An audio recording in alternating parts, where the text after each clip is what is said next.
Olá, raposinhas, aqui quem fala é a Duda, esse daqui é o meu canal e caso você não é um inscrito, se inscreva.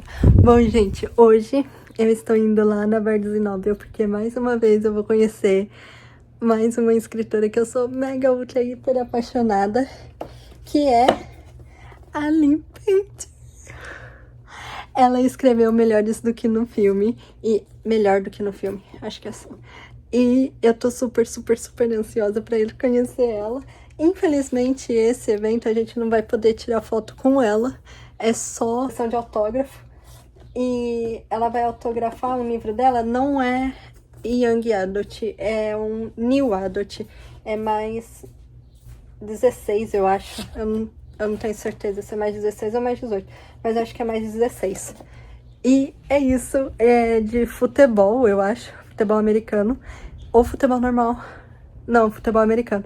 E é isso, eu tô super ansiosa. Eu vou ver direitinho o nome do livro, eu não lembro, porque eu nem sabia que era esse lançamento dela. Eu achei que era um de outono que ela vai lançar. E aí eu achei que ia ser desse, mas não é. Enfim, o que importa é que eu vou conhecer ela e eu tô super ansiosa. E como vocês sabem, eu vou dar aquele jeitinho de filmar pra vocês um pouquinho. Não vou filmar muito porque é só em inglês, né? Mas enfim, eu vou registrar esse momento aqui, colocar aqui pra vocês. E é isso, então bora pro vídeo. Eu sentei aqui na fila, são 2h40 agora. E eu peguei esse livro aqui, que é do Final Fantasy VII, pra ler quando eu estiver na fila. O evento é só às 6 horas da tarde, ou seja, tem muito tempo ainda. E é isso, eu vou ficar aqui lendo até dar o horário do evento, como sempre. Lá, mas é meio óbvio, eu fui a primeira da fila de novo. Eu cheguei aqui, era 12h50, era óbvio que eu ia ser a primeira da fila, mas enfim, né, só pra registrar. Aí tem a filinha ali atrás de mim. E estamos aqui, ela vai assinar com o meu nome. Bem de frente.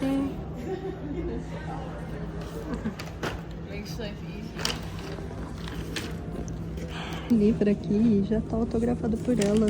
Eu acho que ela só vai pôr meu nome depois. Sei lá. Ele perguntou se eu queria que colocasse meu nome. Eu falei, quero. Mas já tô autografado.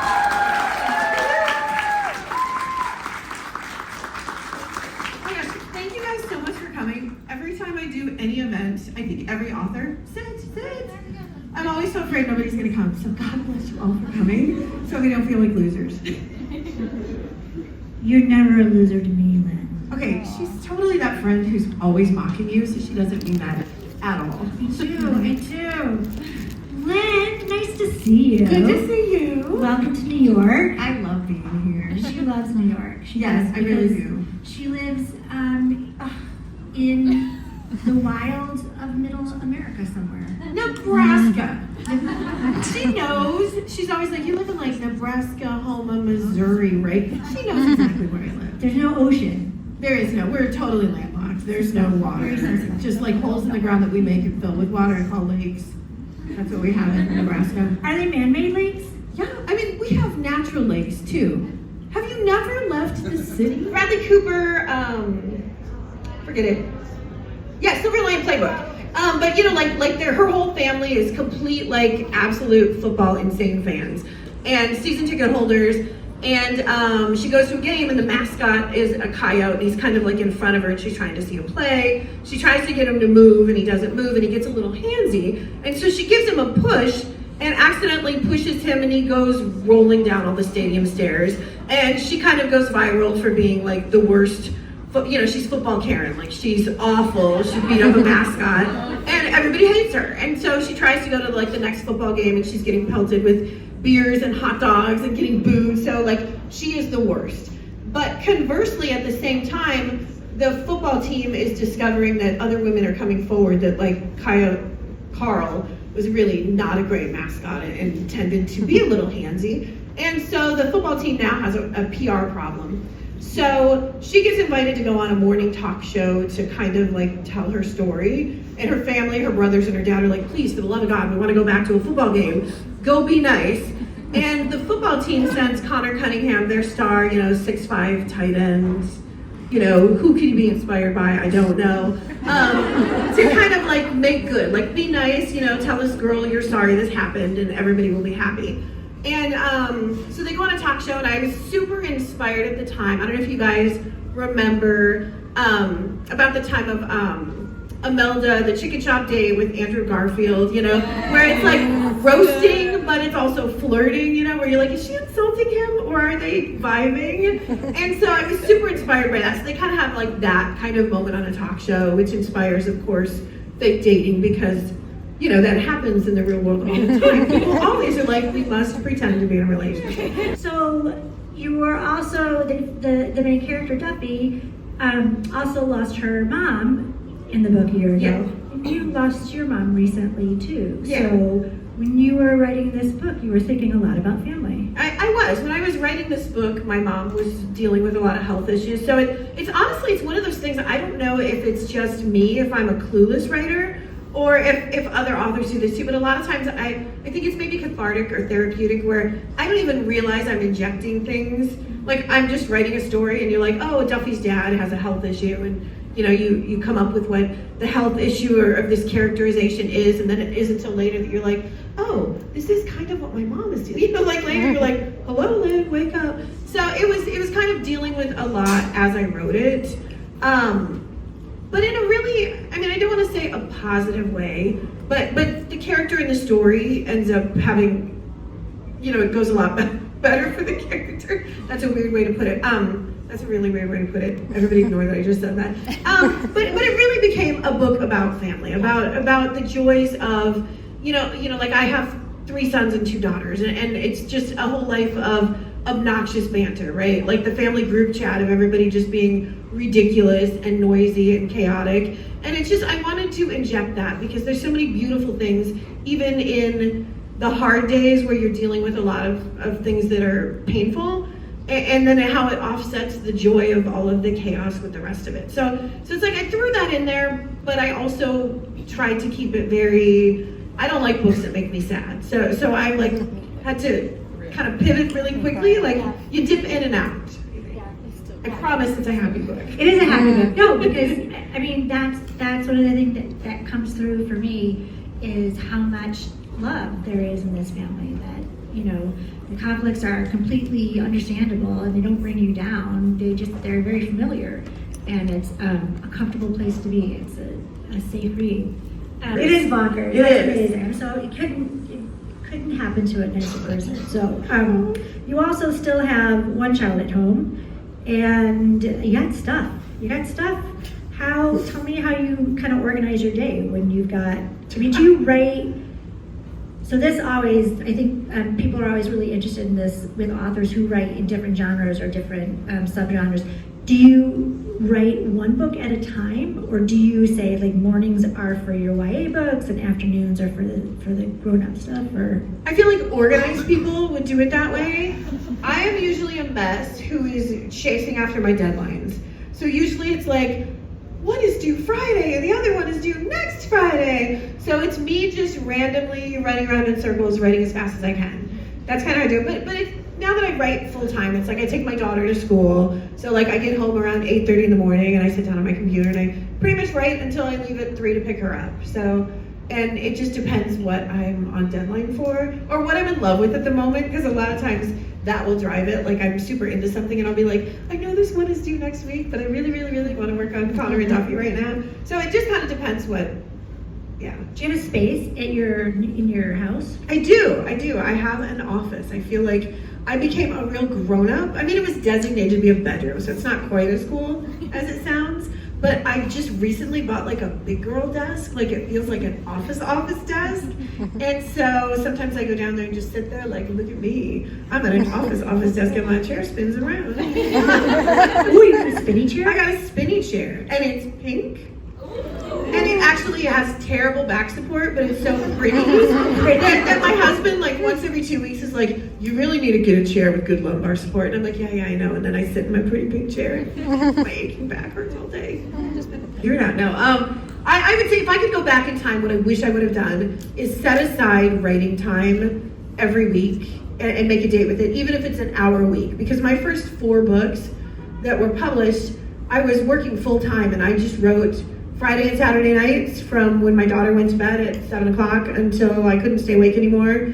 And then on Saturdays and Sundays, when Kate would take a nap, I would write for 2 hours. And that's how my first 4 published books got written. But once you set aside that time, it's like, you know how valuable it is, and it gives you a continuity with your story, where when you come back to it, you haven't left it for that long. Where before that, I would write when I had time, and when do we find time for anything, right? Yeah. So it's like you write like crazy for a while, and then you might go a month without writing, and then you go back to it, and you're trying to figure out, is this project doable? And I feel like I maybe wouldn't have had to wait so stinking long if I had maybe set aside a little more time and made it a priority. Okay, so that's something for them to think about. That's such a boring answer too. No, it's not, but because, you know, people are really, you know, there's always, you know, folks in the audience who are interested in writing or want to know, you know, how you do what you do. Like First and Forever, did you have this idea in the back of your head for a while and you pitched it, or is this something that just you know, because it's very different in terms of, not in terms of voice from, say, Made for Each Other or Mr. Wrong Number, but it's a different world. You know, I love sports romance. I've always, because I like sports, I like football, I like hockey, I like baseball, I like watching them. Oh, hockey. Oh, hockey. We're so sad. I see you in a Bruins shirt. You're sad too. You feel me? Yeah. But I've always loved sports. So I've always loved reading sports romance. And now I'm just sort of catching up and writing it, I guess. But I think there's something fundamentally, like right now, especially like with Heated Rivalry and the campus books and all of this hitting right now, I feel like a lot of people who maybe don't read the genre are like, oh, people like hot athletes. And yes, there's something to be said for, you know, attractive athletes, sure. But I feel like what is so admirable, the reason why they make such great stories and characters, is the dedication and like commitment it takes to be like a next level athlete. Like it's one thing, you know, in high school sometimes maybe you can pull off just being like, I'm really talented, like catching balls, and maybe you can make it for a while with that. But next level, you're talking about like how they're eating and you know, like they do all of this work to gain a 1/4 of an inch on their vertical for the combine. So there's something super admirable about that sort of dedication that I feel like makes it really fun to write those characters.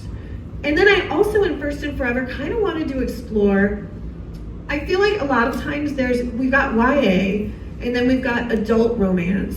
And there's new adult romance, but a lot of times that category is kind of confusing. Like they say new adult, but then it just means like super spicy or something. And you're like, I don't understand. But I like to read new adult, like about when you're a new adult, like right out of college or in college and you're trying to figure out like, I can't pay my electric bill, or I'm supposed to be a grown, you know, like I kind of like that age. Why? So let's hone in on that, because that's really where your sweet spot is with a lot of your books. You're leading into that age, or you're coming out of that age. Is that because, you know, you guys started out so young? Is it because there's something about like the frontal lobe not yet being developed? Yeah, I don't think mine is closed yet. Seriously, I don't know what it is, but I find that it's just such an interesting time in your life, because it's like you go from being a complete dependent, where it's like even when you're in high school, I always say that's why I love writing YA, because when you're in high school, it's like you have to follow your parents' rules, you have to follow the school rules, you're very much dependent, but then all of a sudden, like on Friday night, you go out with your friends and you're off the radar making very adult decisions. And it's such an interesting time in your life where you're straddling adulthood and childhood. And I think you right at like your early 20s are kind of like that too, where you're an adult, but you don't really feel like an adult yet, and there's a lot of confusing things. So I thought it was really fun to explore.